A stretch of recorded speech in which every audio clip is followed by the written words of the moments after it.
Hello, everyone. Welcome back to the Born Wild podcast. I'm one of your hosts, Sophia. And today I have with us a frequent flyer. Jen Santos is back for her third time on our podcast. We're so lucky. And the other two were like factoid podcasts, certain topics. But this time it's a little more personal, and she's going to share about her 3 home births. I will link her other 2 episodes in the show notes. But for anyone who's hearing your story for the first time, will you share a little bit about yourself, Jen? Yeah, absolutely. Thank you for having me. I'm Dr. Jen Santos. I'm a chiropractor, specifically focusing.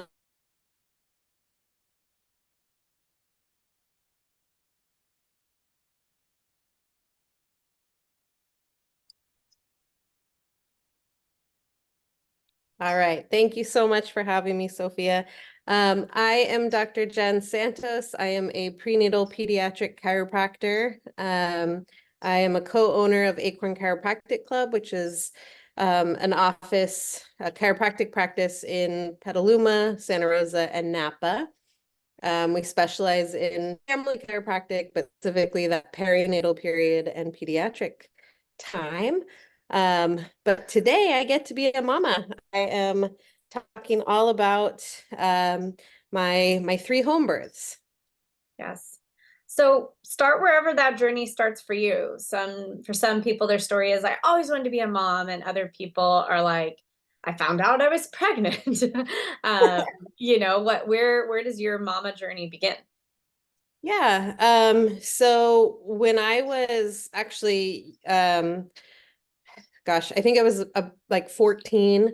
I was told I would never be able to have children full term. And Wow. yeah. And so it kind of was one of those things where Matt and I got married, and we really didn't know if we wanted kids or what that would look. Well, I didn't know if I wanted kids, and I didn't really know what that journey would look like. And Is it because of what you were told you weren't sure, or just in general you weren't sure? in general, like I, a fun fact about me is now I'm a pediatric chiropractor, but prior to having my first son, I really didn't like kids. I thought they were wet and sticky and loud and obnoxious, and all of It's those all things, true. all of those things are still totally true. But I often joke that I'm like I feel very awkward in my own right, and so I enjoy talking to children now more than I enjoy talking to adults. Um, so it's kind of shifted or switched.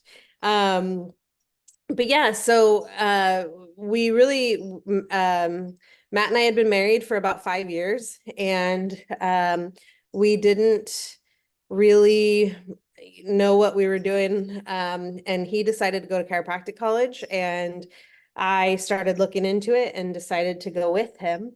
And so prior to that, we had never really been careful to not have kids, because, to not get pregnant.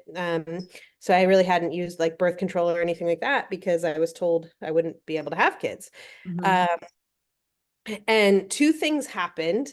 So we decided to go to chiropractic college, and we were like, okay, we should probably be more careful about like, trying to avoid having a baby. And around that time, I started seeing I don't know, I guess she's an acupuncturist, but she did a lot more than acupuncture. Got pretty weirdly down some really cool rabbit holes, but she did a lot of like biofrequency medicine and like German biometric medicine or something. Mhm. Um, and so she had this little tool that she would like press on your foot. And for anybody who actually knows what I'm talking about, I'm not trying to be disrespectful. I just really have, this is my interpretation of it.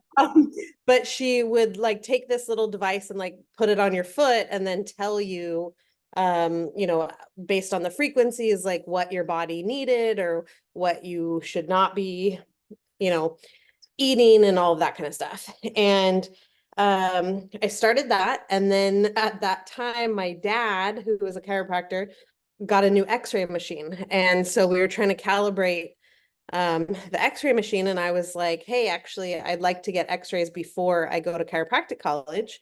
Um, so he took an X-ray and realized that he had actually been adjusting my sacrum the wrong way my whole life.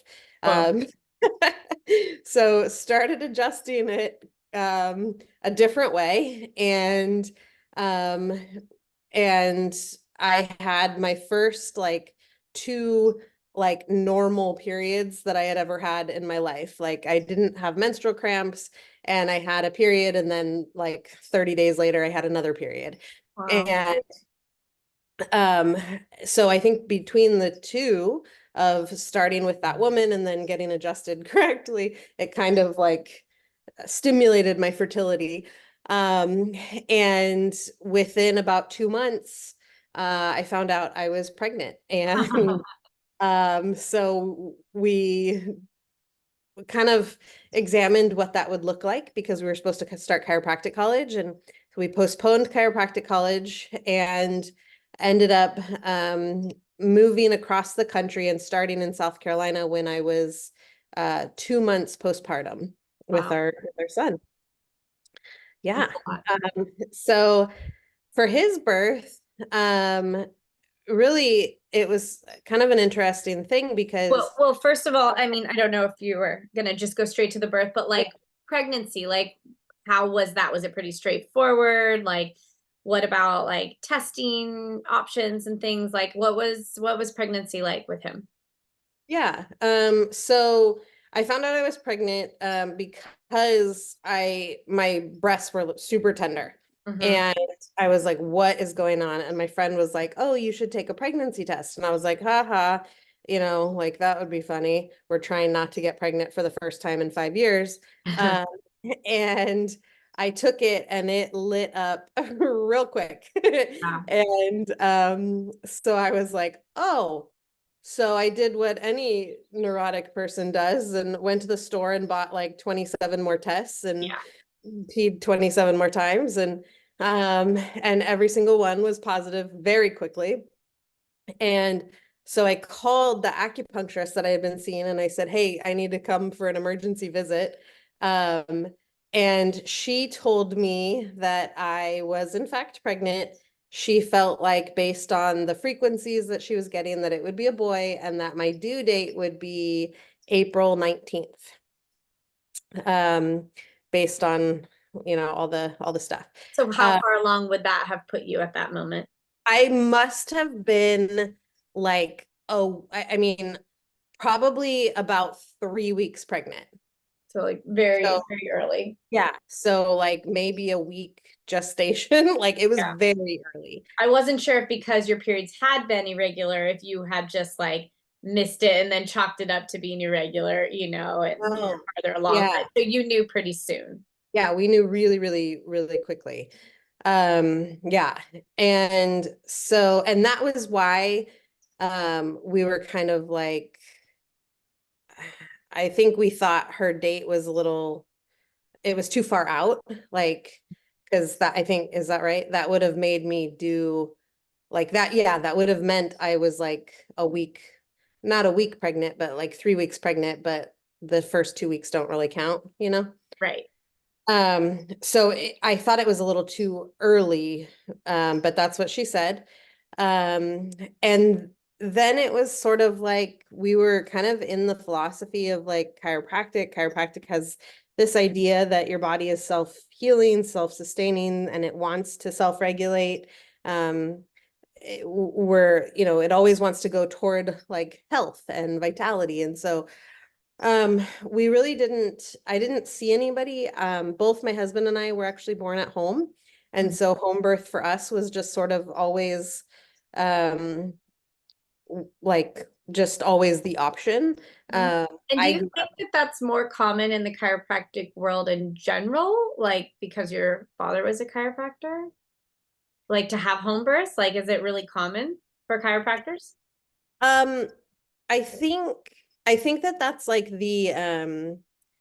Well, that gets really complicated because there are chiropractors who are more like medicalized. Mm-hmm. Um, in the like not in the more like philosophy kind of driven chiropractors, I would say that home birth is typically the first is what is like shoulded on us, Uh-huh. if that Yeah. makes sense. Yeah. But it's also, I have a lot of friends who attempt home births and end up transferring.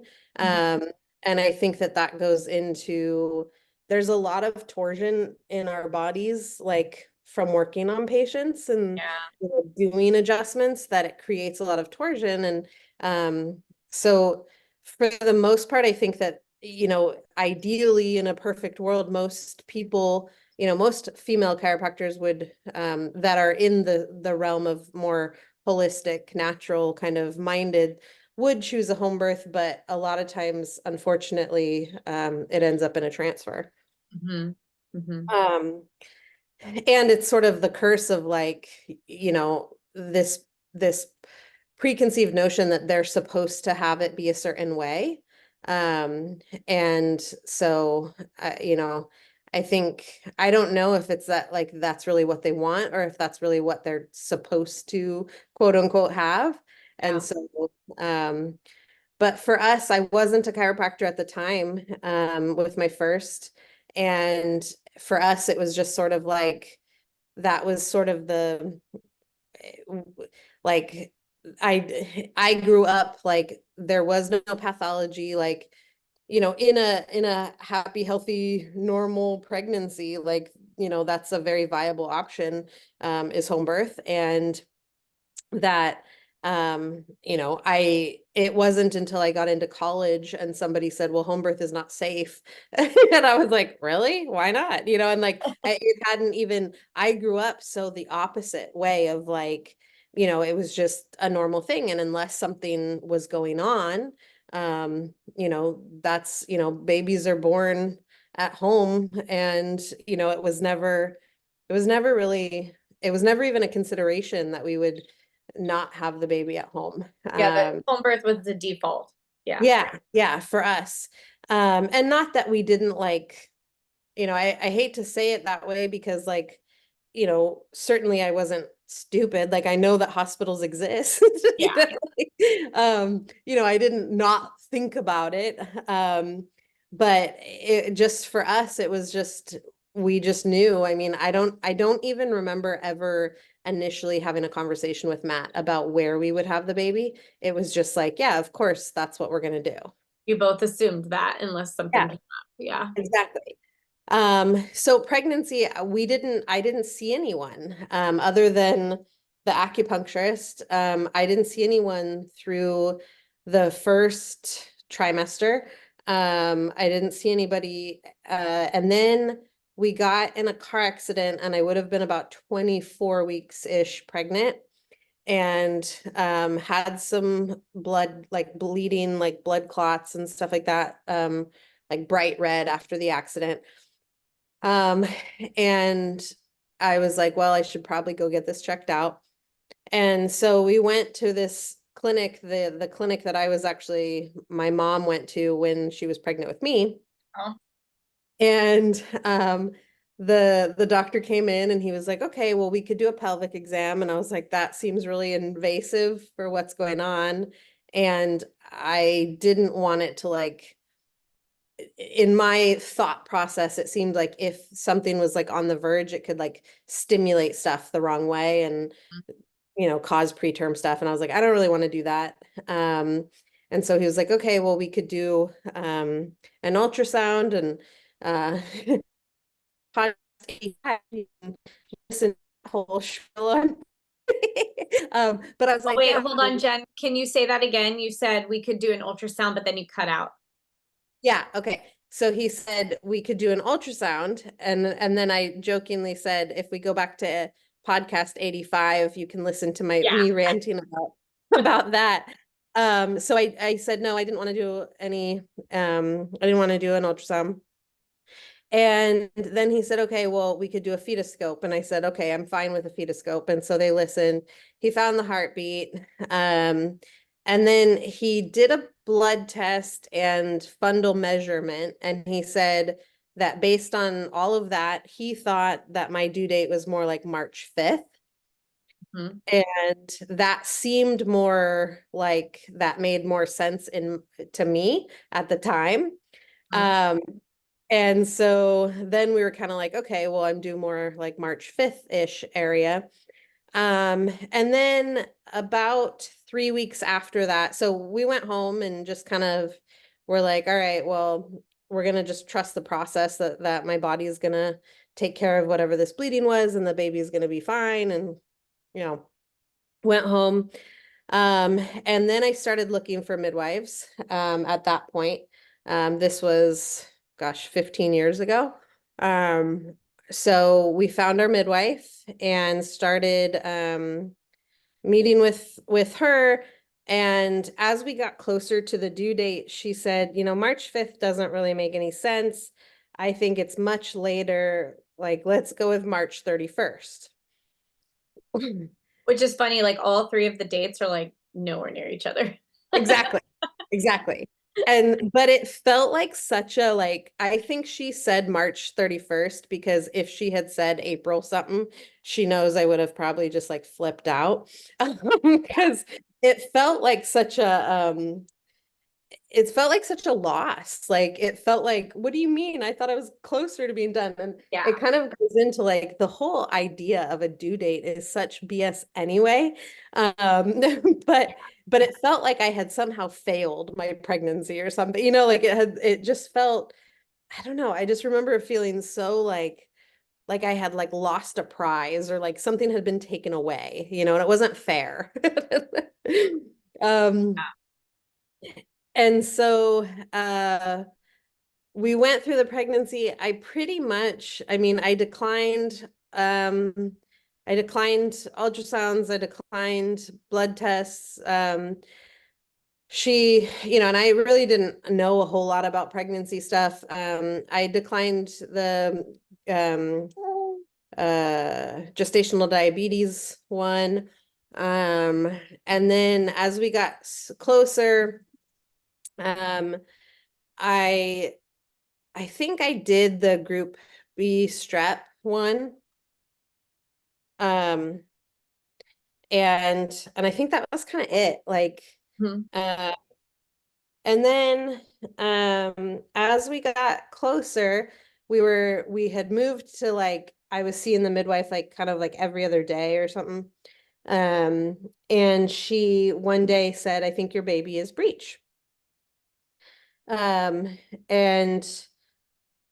I didn't really understand like what that was. And so she kind of explained baby, I was 24 at the time, which and not in the birth world at all. And but I think your baby's breech. I think you should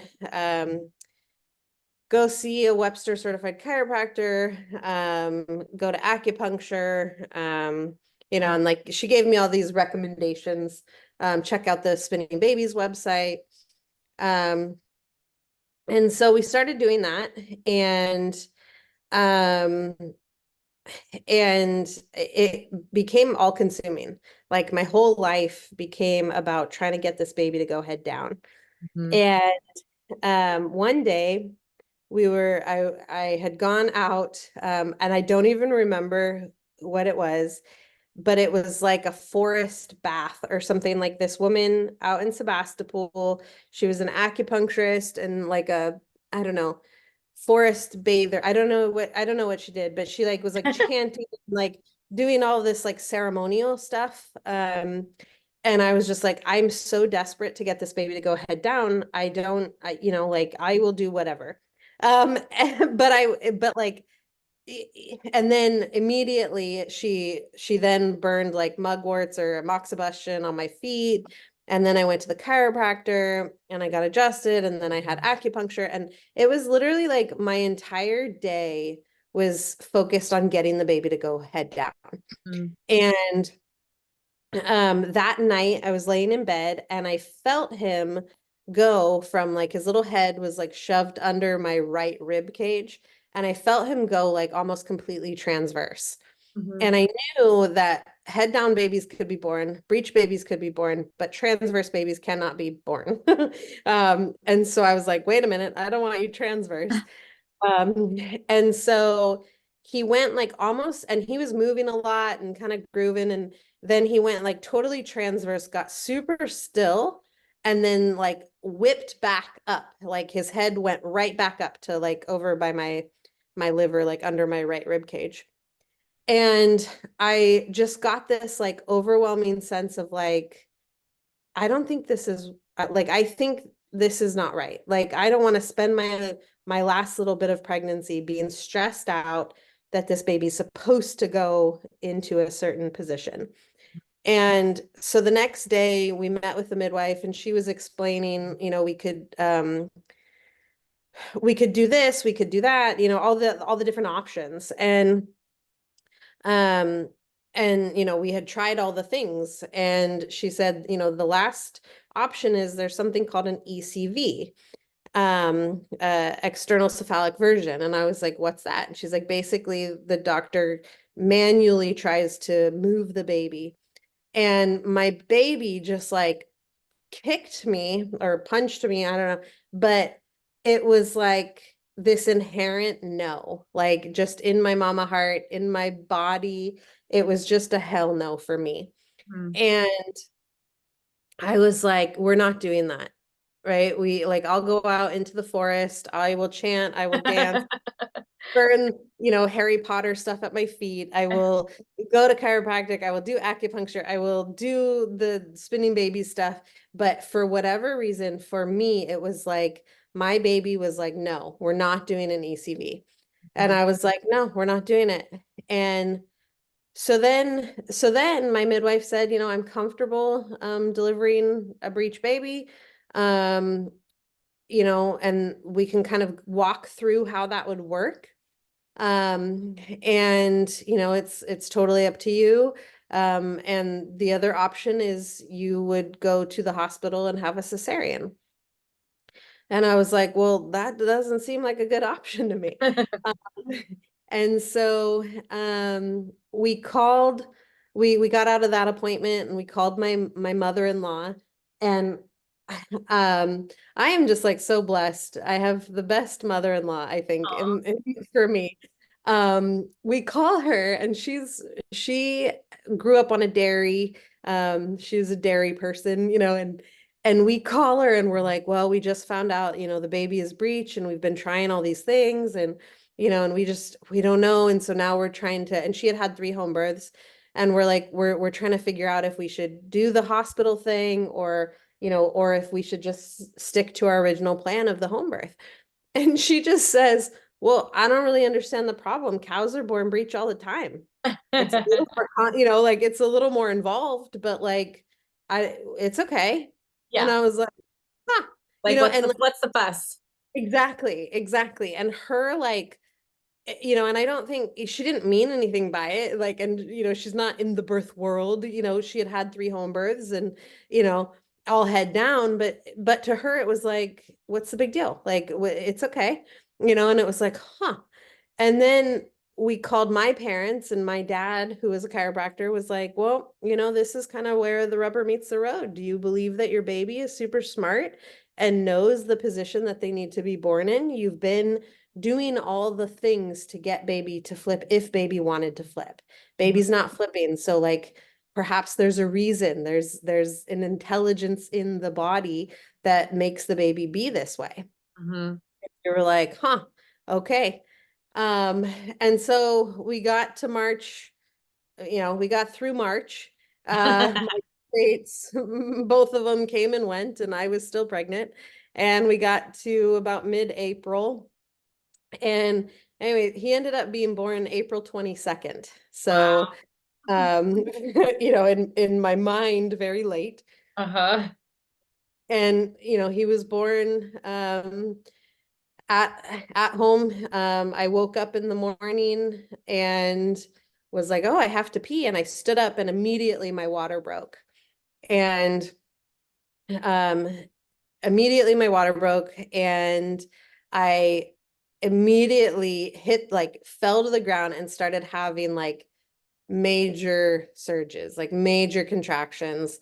And I had the first one and it was so intense.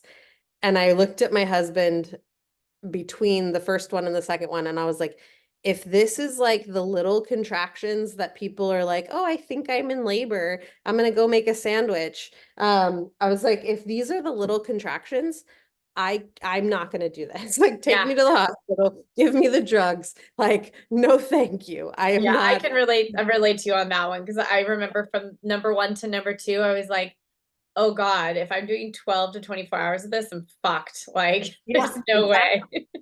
I was like, I'm not, this is not the I had thought I signed up for something tolerable. If this is gonna get exponentially worse, no thank you. Yeah, it's that fear of like, how big is it gonna get? If Exactly. this is the second one. Yes. And I was like, oh my God. And he was like, it's okay, it's okay.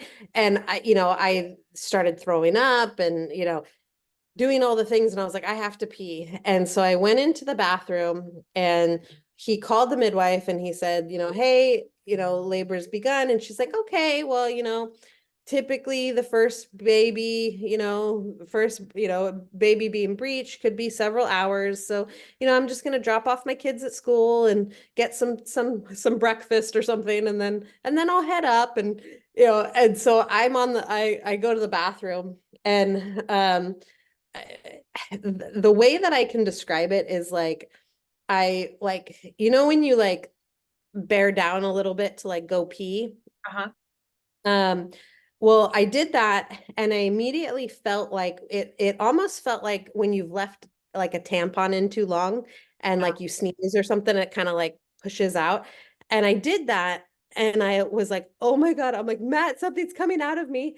And so he comes in and he looks and he goes, oh shit, there are toes.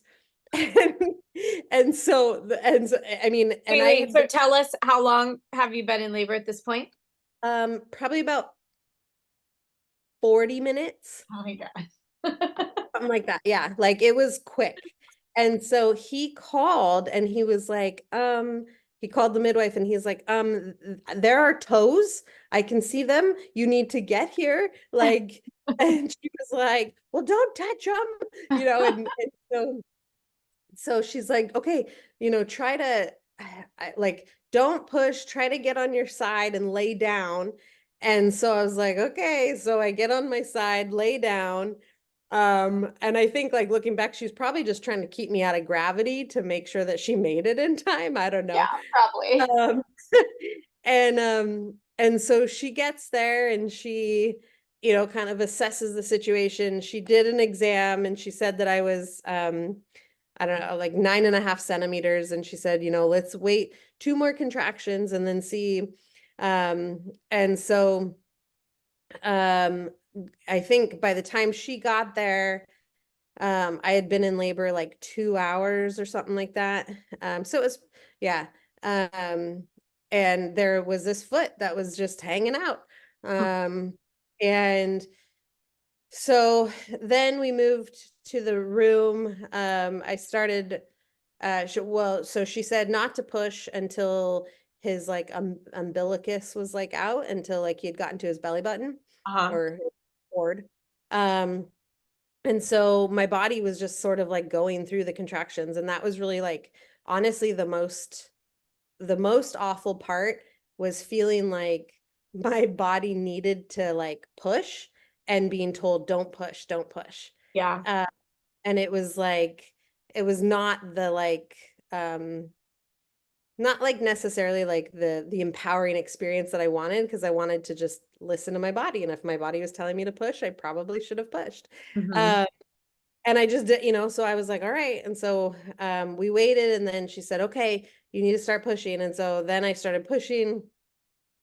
And yeah, he was born, well, up until his head, and then his head got a little stuck. So the midwife had to go in and kind of assist the head out.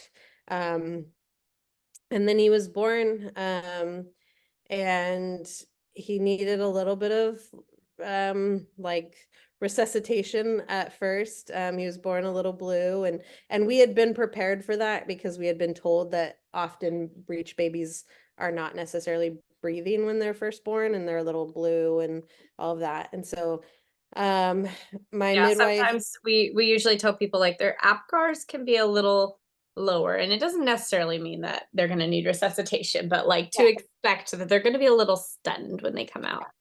yeah. Yeah.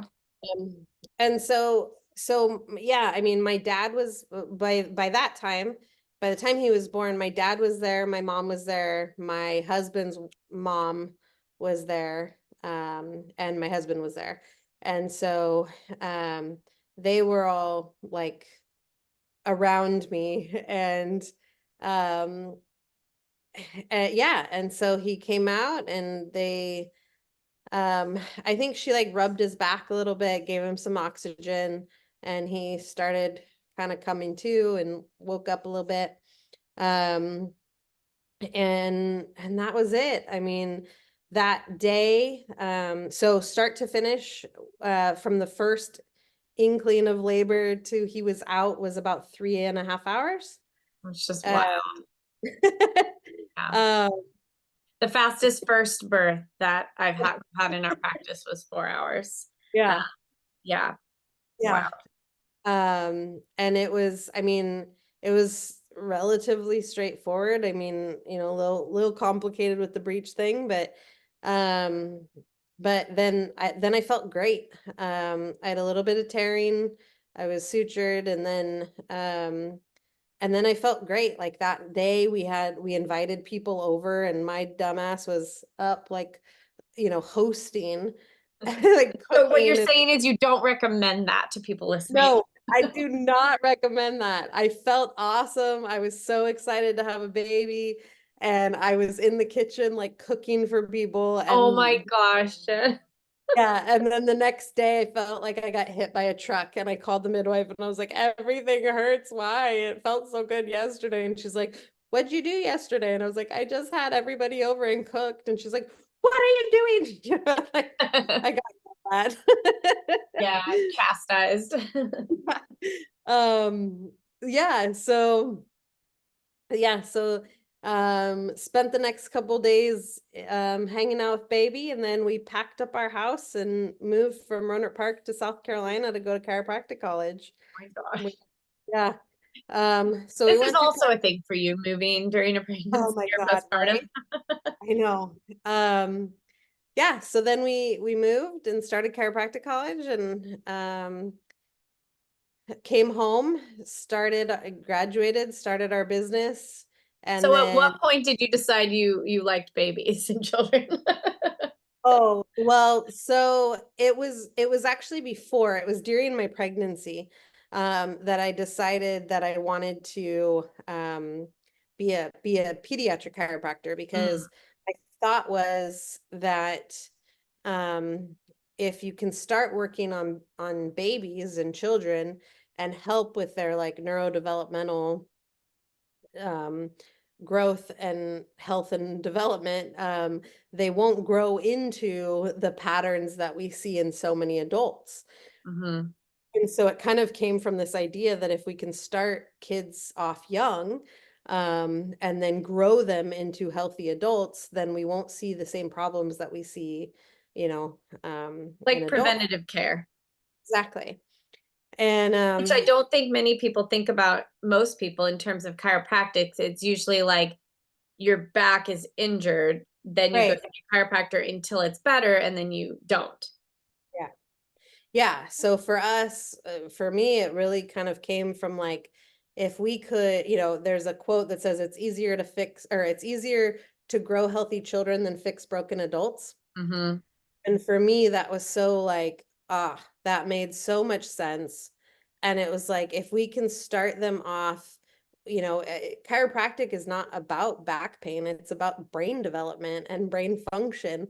And if we can start kids off on the path of like making sure their nervous system is working properly in the first place, then that's, that to me is like, that's the big idea behind it. And so started getting into it. And then once my son was born, um, I was not a chiropractor, and he ended up with pretty severe torticollis, Mm. and I didn't know what to do about it. Could you And tell so, people who don't know what that is?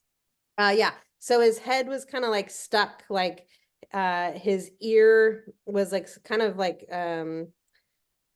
spasmed over, like so his neck was spasmed over, so his ear on one side was really close to his shoulder. So it was a kind of like like a head tilt. His head was kind of stuck, tilted.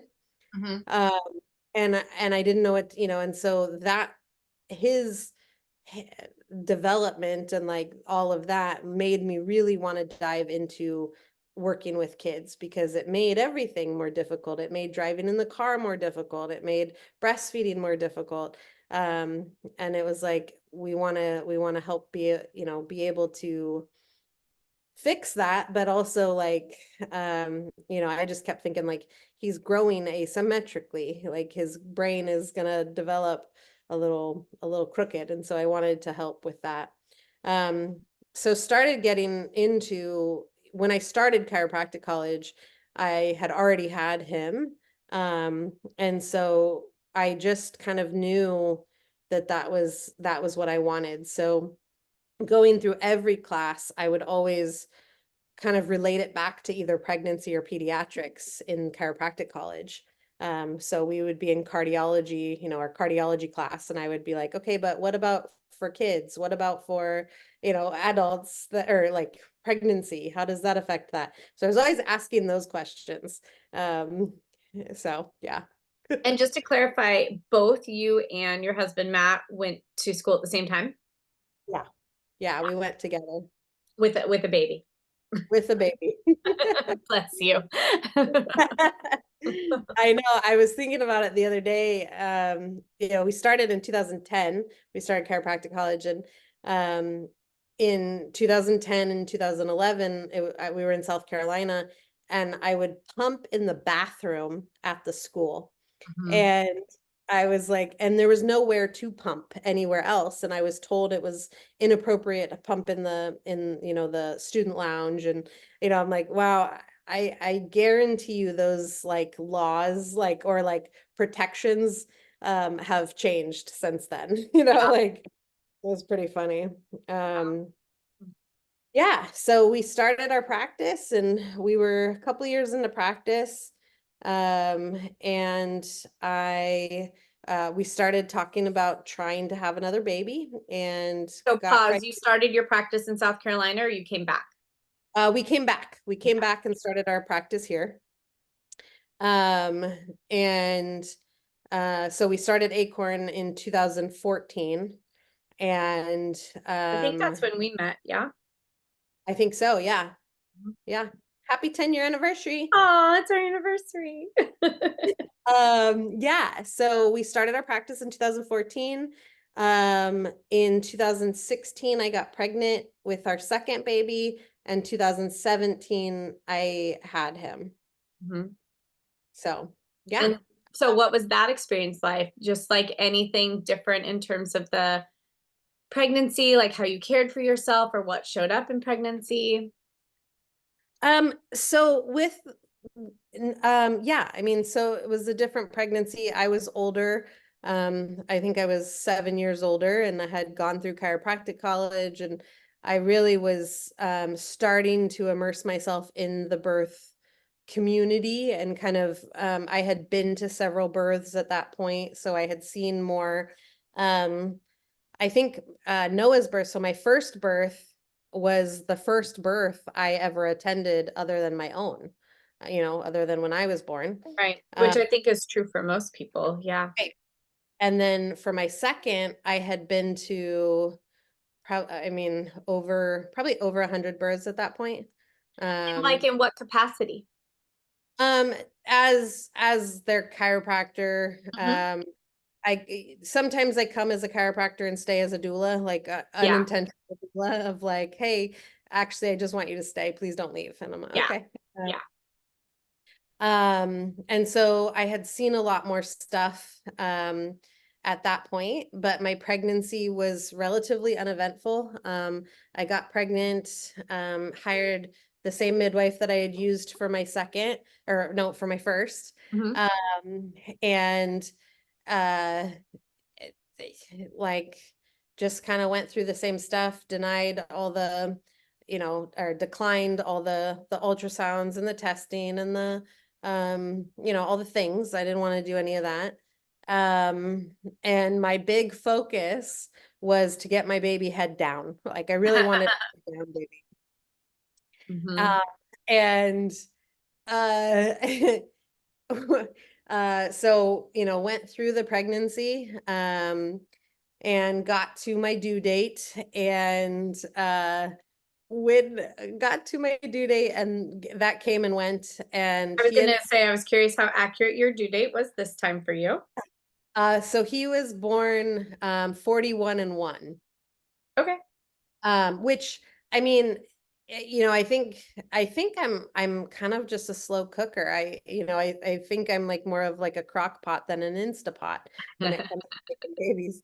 And so went into labor. Same thing had happened. I was asleep. I woke up. I was like, oh, I have to pee. Went pee, and my mucus plug came out. And it was like, at that point, I was in the birth world. I mean, it was a beautiful mucus plug. Like long and thick, and like, you know, it had some blood in it. And I was like, oh my gosh. You're And like, this is a textbook mucus plug. exactly, like I was like, man, this is so pretty. And started having contractions, and I was like, all right, this is it. And we thought that was going to be a little bit shorter of a labor, because baby was head down. It was my So second. like 3 contractions. Right, exactly. So we called the midwife right away. My friend who was a photographer, she came over. She was gonna do the photography thing for the birth. Um, and and I labored and labored and labored, what felt like an eternity. But the whole time, all of my contractions were in my back. Mhm. And I knew, typically that can be an indication that baby is occiput posterior. So if you're like giving birth and this isn't for you, Sophia, but if you're giving birth in like the traditional hospital way, like on your back, the baby comes out looking face up, as Mhm. opposed to Yeah, they what. call it like sunny side up, in layman's terms. Um, Whereas what we'd like to see is babies looking down, kind of their face is towards the mom's anus, Yes. ideally. And so I knew that that's probably what that meant, but I never articulated that to anyone. And I had contractions, and I contracted and I contracted, and I got to the point where I started pushing. And the midwife was like, you're getting really tired, like what's going on, and my water hadn't broken, and so he never like engaged into my pelvis. Like I never felt that like bowling ball sensation that people talk about. Like I just felt like I was pushing with like nothing was happening. Mhm. And so then the midwife was like, all right, we're going to do a cervical check and just kind of see what's going on. And she did that. And when she did that, it like broke my water, Mhm. uh, broke the water. And then my butt like went up in the air. So I was kind of like in the like traditional lithotomy position, like the position people give birth in or get like cervical checks or whatever, Mhm. in America. And my butt like went up off the table, and his head kind of like came out past my pubic bone. So his head was like stuck on my pubic bone, but when he came out, he was looking straight up. And so the midwife was like, oh, that's why it was taking so long. So And wait, started hold on, you were laying on a table? sorry, the bed. The Oh, I bed. was like, I'm like trying to picture you on your kitchen table. The bed. Okay, your butt came off the bed. Got it. Yeah, Okay. I'm a chiropractor. It's always tables. You were painting a picture for me, and I was trying to figure out if there was also a salad bowl next to you. So yeah, so butt came off the bed and his head came out under my pubic bone. And he came out looking straight up, and the midwife was like, "Oh, that's what was going on. That's why." Because for that labor, start to finish was 6 hours. Which is still fast, but compared to your first, yes, you were probably like, what is happening? Exactly. I was like, oh my gosh. And there were conversations. The assistant midwife was getting kind of nervous. I think she thought it was going to be a quick labor. And I had pushed, I think, for almost like 4 hours or something like that. Like it was Like a while. most of your labor was pushing. Exactly. Um, and so yeah, I think that birth was pretty again kind of like disempowering, because I was like, damn it, like I got the baby head down, but then baby was all twisted. And then it occurred to me that as a chiropractor, I stand on one side of the table all day, every day. And I think that kind of created a lot of like torsion in my body. Mhm. Um, and so, so then when our other chiropractors went on to have babies, I was like, you got to switch sides of the table. You can't do that. I was going to say, for any chiros that are pregnant or going to be pregnant, do you have advice for them? Yeah, switch sides. I mean, if you're a massage therapist, if you're, I mean, Yeah. you do something where you stand on one side of the table all day. The other ones are like dental hygienists. We see a Mm. lot of dental hygienists in our office because they create these like torsion patterns. Um, And if you can't, like, I don't think the dental hygienist could be like, hey, doc, or the dental assistant, like, hey, dentist, let's switch sides. I don't think they could do that. But a lot of times, like, there's a lot of stuff that like we can do like in our like body work that we do with like we do a lot of dynamic body balancing and chiropractic and stuff that we kind of help take out that torsion in the body. Mhm. uh, but it hadn't occurred to me, then. um so yeah, that labor was yeah, 6 hours. And it felt like yeah, kind of disempowering. Like I had tried really hard to like get my body, and I had seen so many beautiful births at that point that I was like, all right, oh hi, this I just kind of thought like, okay, this will be easy, right? Like I was more prepared than I was the first time, and Mhm. I felt more, I don't I don't want to say traumatized, but like a little traumatized from it not being, from it not being the way that I had intended it to be. Yeah. Yeah. Oh, somebody wake up. Yeah, he's awake. You're cooing. And then, um, and so, yeah, I kind of moved on from there. From that birth, I had a lot of like postpartum anxiety. Um, like, I remember I had a lot of like postpartum, like post-traumatic stress stuff where I would wake up having like intense nightmares of like not being able to breathe, and like I was very anxious. It was very it was not awesome. Mhm. um and I also didn't really feel like I could say anything about it, because it was like I am like taking care of other women, processing their stuff, and how am I supposed to do that and like take care of other people if I can't, if it can't be okay for me, and I didn't give myself a lot of time. I think I went out at 38 and a half weeks pregnant. So I was adjusting fully until then. And then I went back 3 weeks after the baby was born. Yeah. And I think that contributed to all sorts of stuff.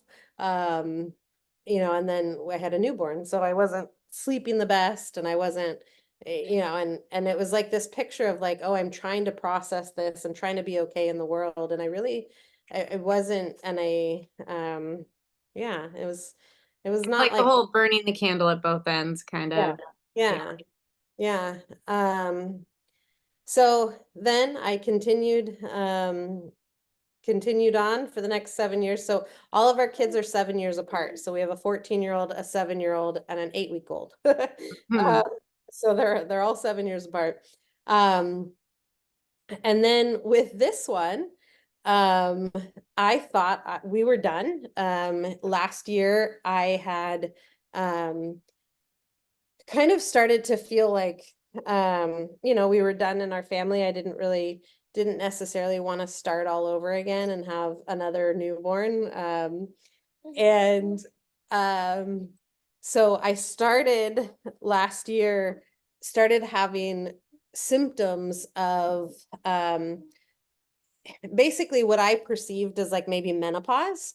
Started having like hot flashes, and then I was craving sugar. And I'm not like a big sugar person.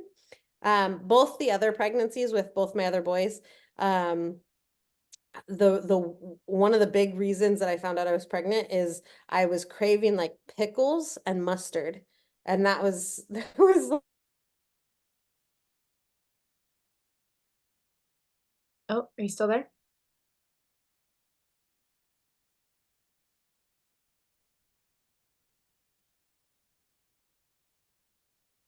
okay. So yeah, I was craving pickles and mustard. The way that we found out I was pregnant with both my first son and my second son.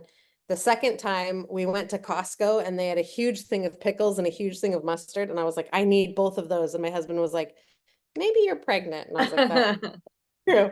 Um, and so last summer, I just started craving like sugar, and it was like shit sugar, like any kind of like sugar I could get my hands on. I was like, I need this. And then I was like, and then I started having hot flashes, and I was like, oh, maybe this is like, at first, I was like, maybe I have like cancer, like maybe I have some sort of cancer. And that's why I'm having these hot flashes, and I am wanting all of this sugar to like feed the cancer, right? And my husband was like, wow, like, you're eating a lot of sugar. And I was like, I don't know why. Like, I have to have it. And then I started having hot flashes, like pretty like intense. And I was like, oh, maybe maybe that's what's going on. Maybe it's menopause. Okay, maybe it's menopause. And I'm talking to my mom, when did you go through menopause? And, I'm 38, I was 37 at the time. And I was like, maybe it's menopause. And so, Which is a better prognosis than cancer. right, than cancer. Um, so then we're driving in the car one day, and my husband says something like, I don't know, something relatively benign, and I burst into tears. And I'm like, why would you say that? And he just like looked at me. And I was like, oh, maybe it's not cancer, maybe it's not menopause, maybe I'm pregnant. And we both laughed. And we thought it was so funny. Um, and so we went home, got a test. I took the test and it didn't work. Like, Like it was it, faulty. yeah. And I was like, what the heck?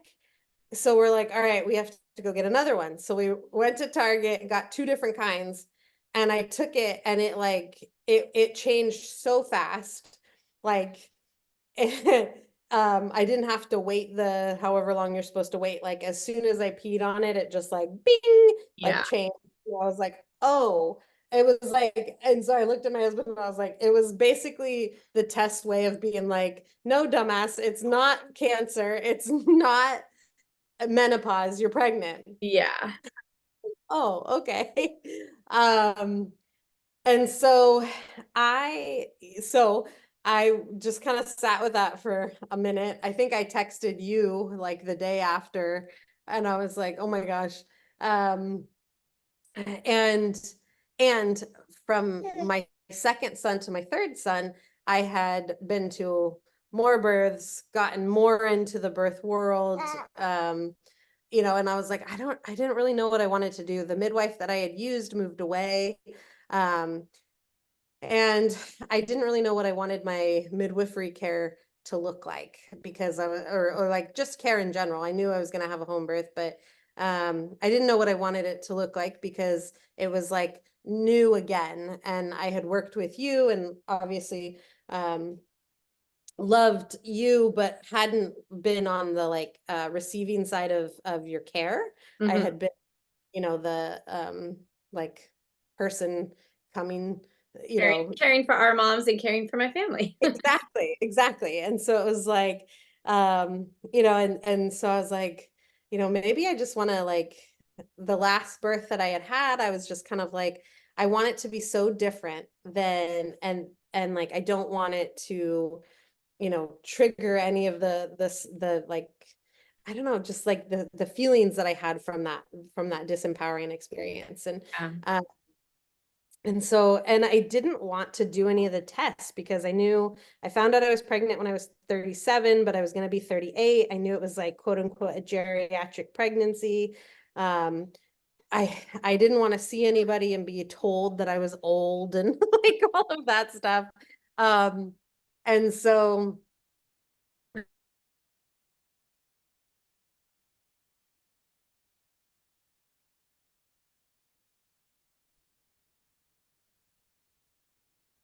yeah, so I knew it was like a quote unquote like geriatric pregnancy or whatever. And I didn't want any unnecessary stuff being pushed because I was a little bit older. And so um I I had stopped or so I didn't really didn't know what I wanted to do. Um and then I had a horrible cough for like 2 months and it wouldn't go away. And one day I was having like a really hard time breathing. And so we looked at my oxygen levels and they were like 72 and we couldn't get it to go up. So we went to the ER and on the way to the ER, I was like, I'm like, I don't know, 20 weeks pregnant or something. And I was like, I don't want to go into Kaiser and be like, hey, I haven't seen anybody for my pregnancy. Mhm. Whatever. And I had messaged you about some other stuff. And so I called and I was like, you have to pretend you're my midwife. And I was like, if you're the person that I'm calling to be like, hey, I'm roping you into this lie, you have to be my midwife. And then, and I was like, that's obviously like, that's who you were my go-to, like you were Yeah, the person that I trusted to do that. So I was like, well, then that's an obvious choice. Like, if you were going to choose someone. right, if I was going to choose someone. And I was like, I also want it to be on my terms. And I knew that you would allow me to like, like, to steer the ship of my own labor and delivery. Like I knew that, I've seen you at so many different births where you allow women to make the choice for themselves and empower them to do that. And so that was kind of an obvious choice, and we've worked together so much, and it was like, all right, perfect. And it was kind of funny because every time I would come home from an appointment with you, my mom would be like, "Oh, so what did the midwife say?" And I was like, "Oh, well, she's buying a new house, and we're, your son's doing karate, and like, what did she say about the baby?" I'm like, "Oh, I don't know. I didn't let her do anything." Yeah. We just hung out. Hung out. I was like, "This is perfect."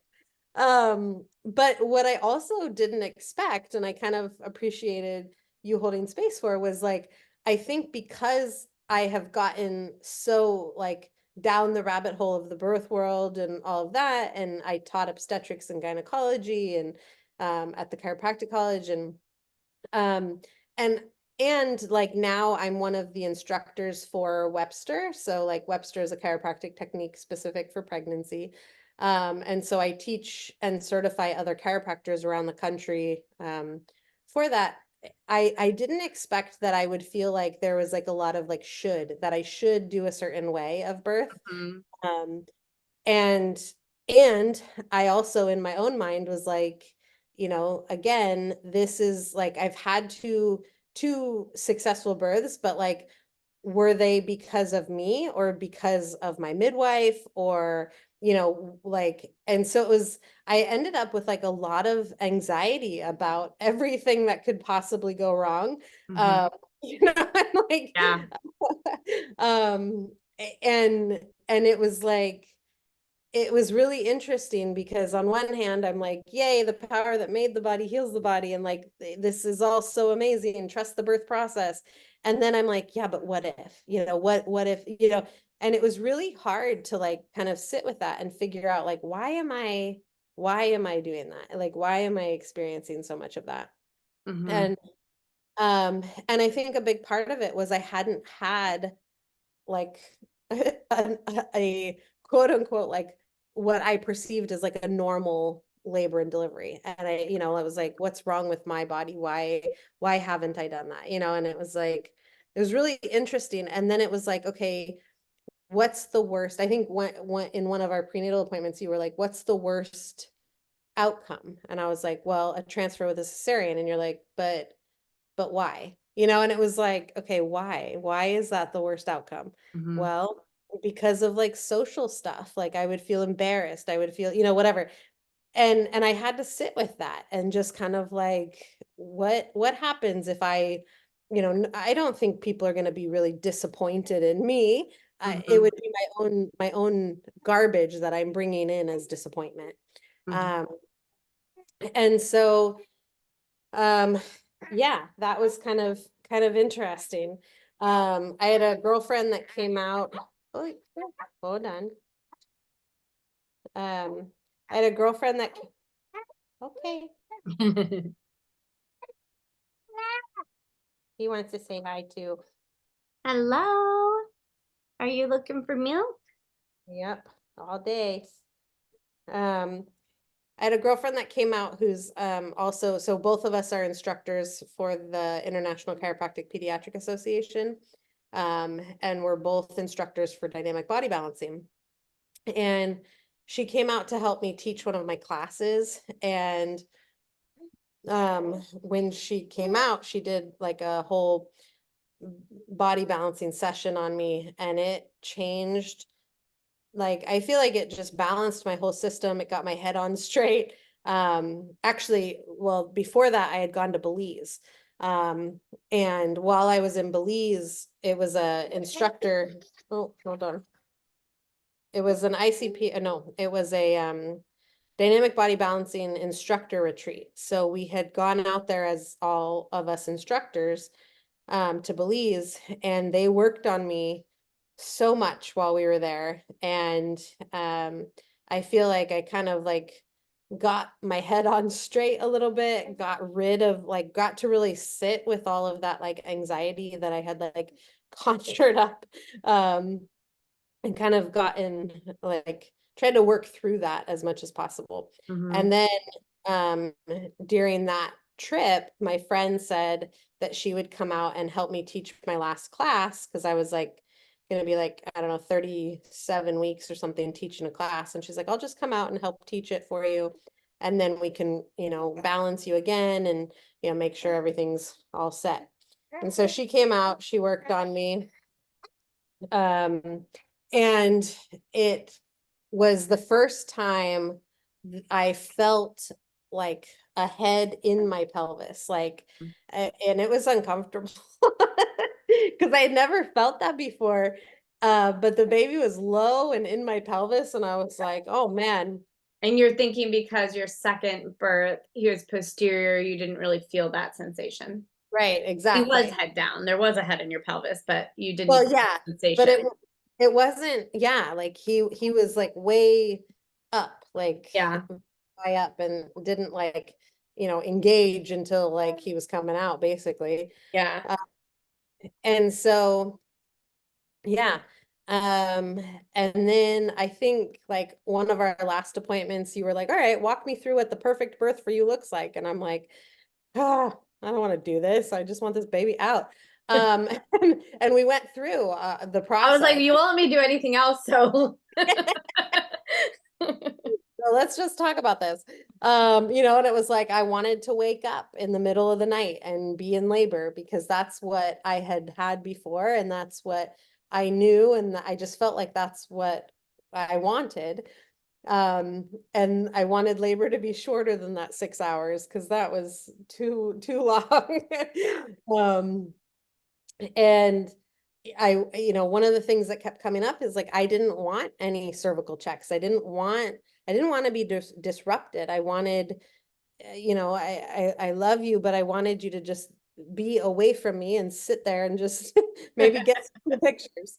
And and so we kind of talked about that, and then I went this time I went 42 weeks. I gave birth like I guess it was like the night of 41 and 6 and 42, right? Like Yeah. uh, and so got to that point, and I woke up and started having contractions, and about about an hour in, I realized, like, my husband was like, "Are you pushing?" And I was like, "I don't know. I don't know." I didn't know what it felt like because it was the first time I had really like felt like pressure on my cervix in that same way, like in the different, yeah, it was really bizarre. Mm-hmm. Um, so I was like, all right, so let's call the midwife, let's call the doula. And so we called you guys, and I got in the shower, and I was standing in the shower and just trying to get some heat like on my body.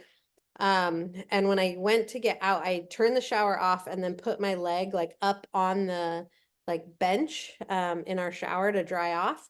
And when I did that, I felt the baby like turn in my pelvis, like corkscrew down, like deeper into my pelvis. And immediately, like contractions got a lot worse and just started like feeling more pushy. And and I was like, this can't be right. Like, this is so fast. Like, something is like, this can't be right. This can't be right. And started going into that like anxiety place. And my husband's like, no, it's okay. It's okay.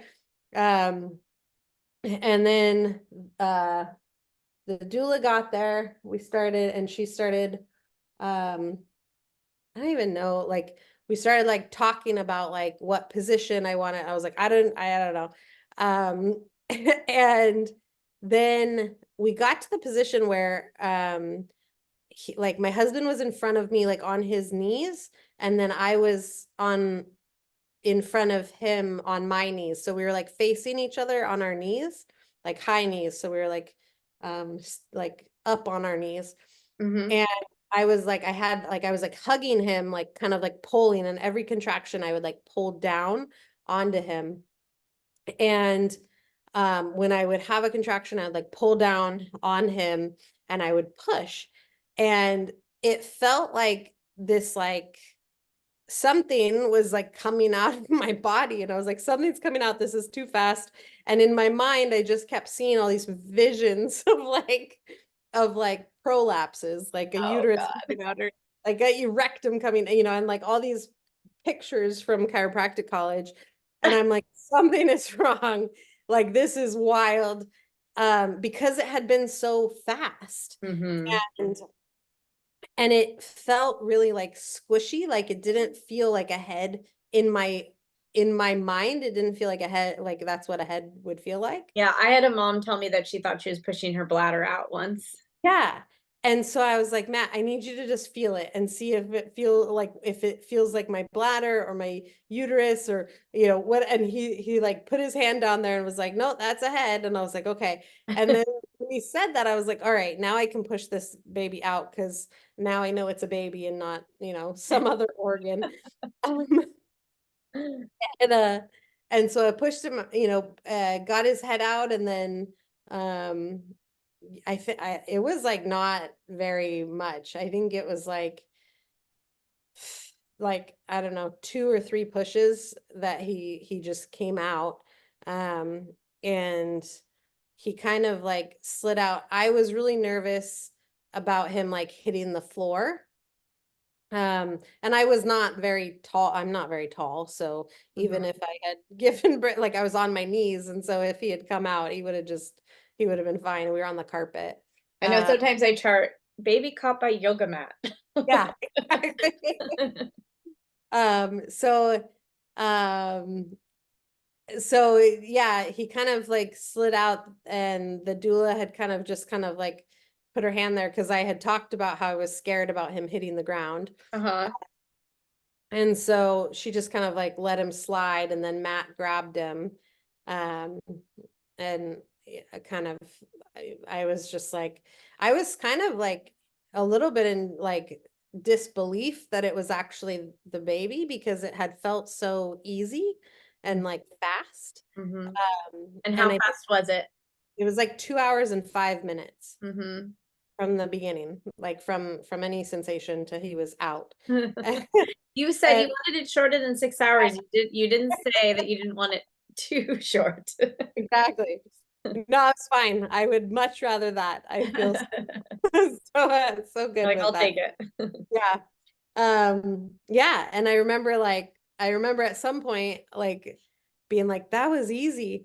At some point I was pushing and you had come in and sat down and you were over there. You were exactly where I wanted you to be.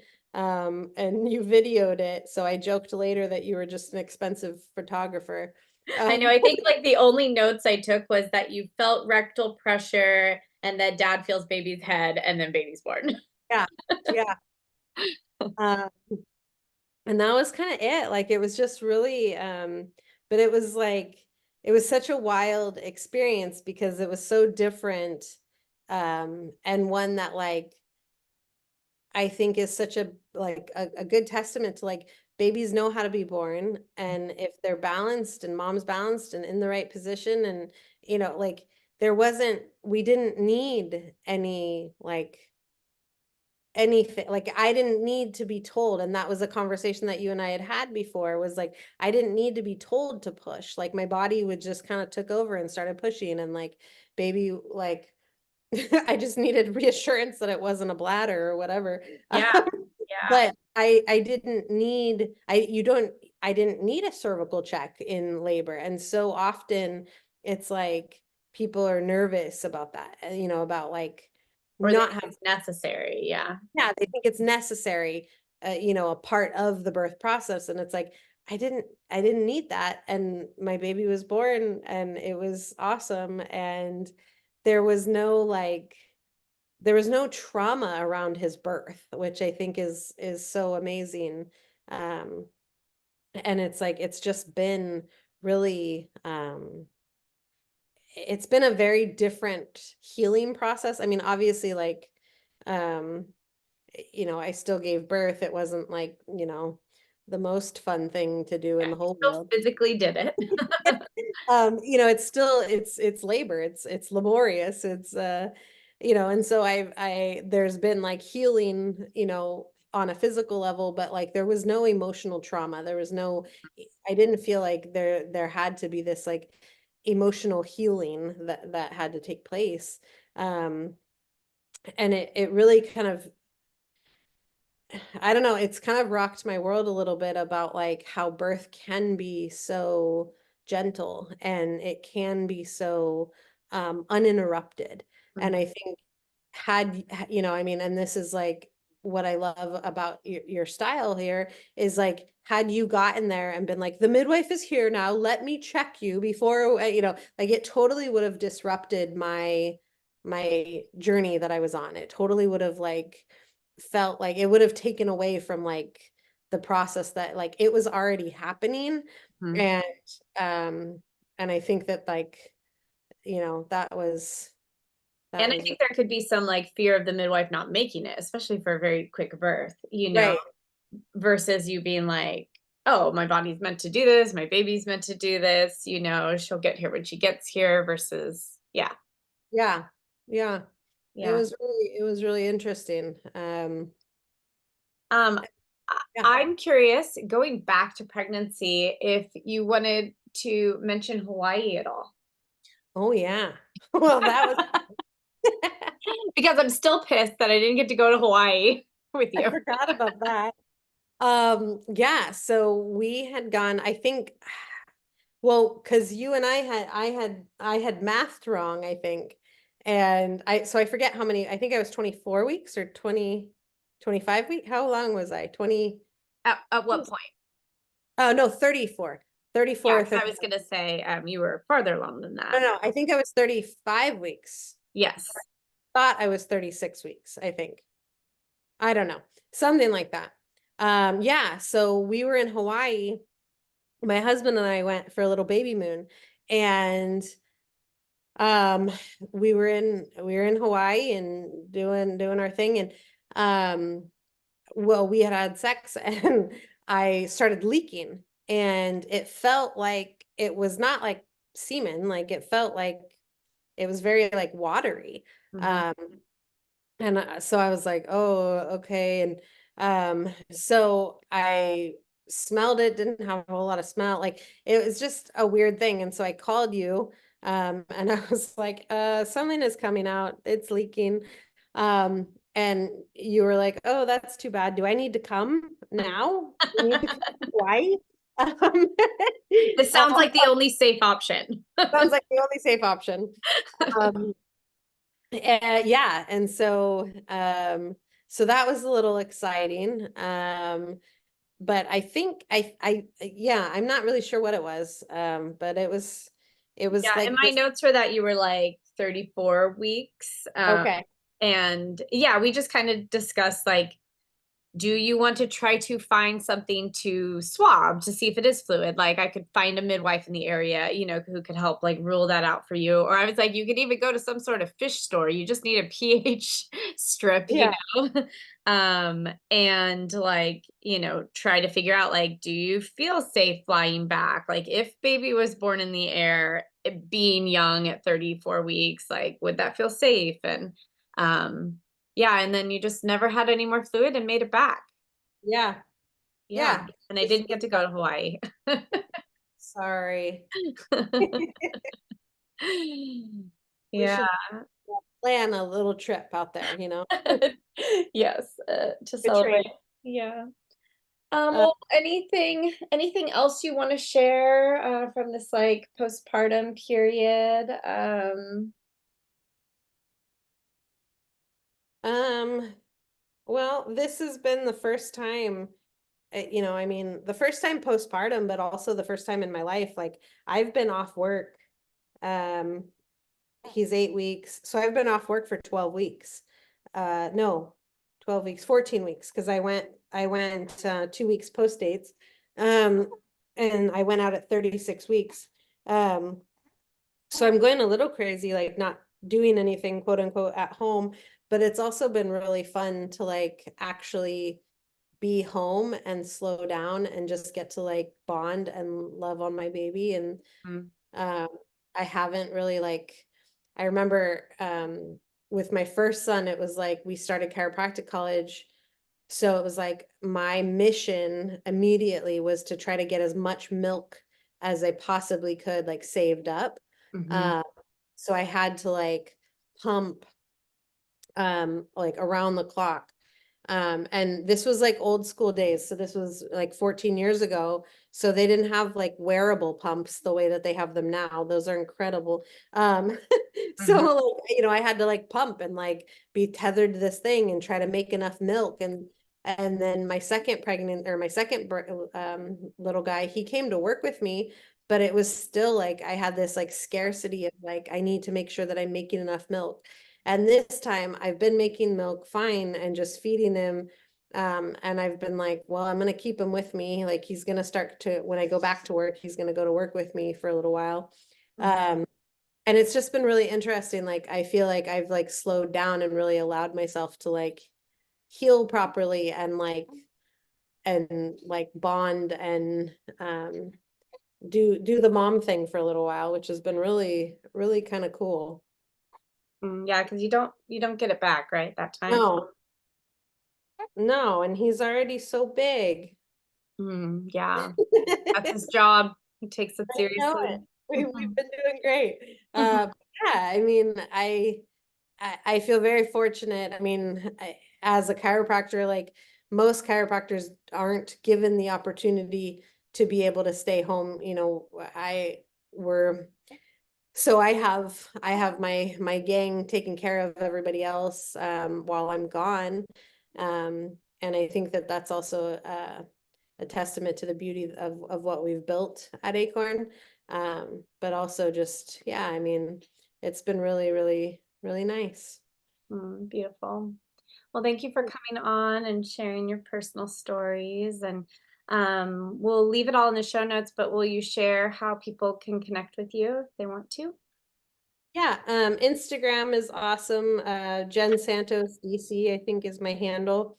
DC is in Doctor of Chiropractic on Instagram, and then Jen Santos on Facebook, or yeah, Acorn Chiropractic Club.